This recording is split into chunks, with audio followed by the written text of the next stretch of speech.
హనుమకొండ జిల్లా ఉప్పల్ మేజర్ గ్రామ పంచాయతీని మండలంగా ప్రకటించకపోతే రాబోయే స్థానిక ఎన్నికలను బహిష్కరిస్తామని గ్రామస్తులు హెచ్చరించారు. కమలాపూర్ మండలం మేజర్ గ్రామ పంచాయతీ ఉప్పల్ గ్రామాన్ని నూతన మండలంగా ప్రకటించాలని అఖిలపక్షం నాయకుల ఆధ్వర్యంలో ఉప్పల్ హుజురాబాద్ ప్రధాన రహదారిపై రాస్తారోకో నిర్వహించారు. మండల కేంద్రానికి కావాల్సిన అర్హతలన్నీ ఉప్పల్ గ్రామానికి ఉన్నాయని గ్రామస్తులు తెలిపారు. ఉప్పల్ను మండల కేంద్రంగా ప్రకటించేదాకా ఉద్యమాన్ని విరమించేది లేదని గ్రామస్తులు తెలిపారు.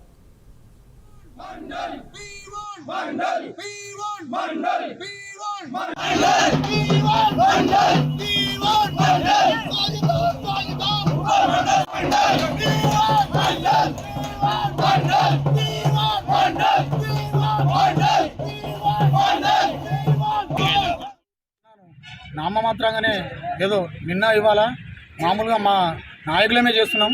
మా విలేజ్ అంతా ఎంటర్ అయితే 6,000 జనాభా, మొత్తం ఊరు తెలంగాణ ఉద్యమంలో ఎంతకంటే ఊరు మొత్తం వచ్చింది. ఇప్పుడు కూడా వచ్చడానికి సిద్ధం.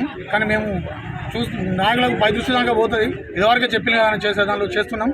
ఇది కనుక కాలేదు, ఇట్లే వీళ్ళు అశ్రద్ధ కనుక నెగ్లిజెన్సీ చేసేది ఉంటే మేము దీన్ని తీవ్ర రూపం చేస్తూ ఇక్కడ నుంచి దీన్ని ఏదిగా మా మండలాన్ని కనుక ప్రకటించకపోతే వచ్చే ఎలక్షన్లలో మేము ఏది కూడా నామినేషన్ కాదు, విలేజ్ నుంచి అసలు ఎలక్షన్ ఆఫీసర్లనే ఊళ్ళోకి రాకుండా మేము బైకాట్ చేస్తామని, దీనికి అవసరమైతే మేము అమరణ నిరాహార దీక్ష చేయడానికైనా సిద్ధమని దీన్ని సభాముఖంగా తెలియజేస్తున్నాం.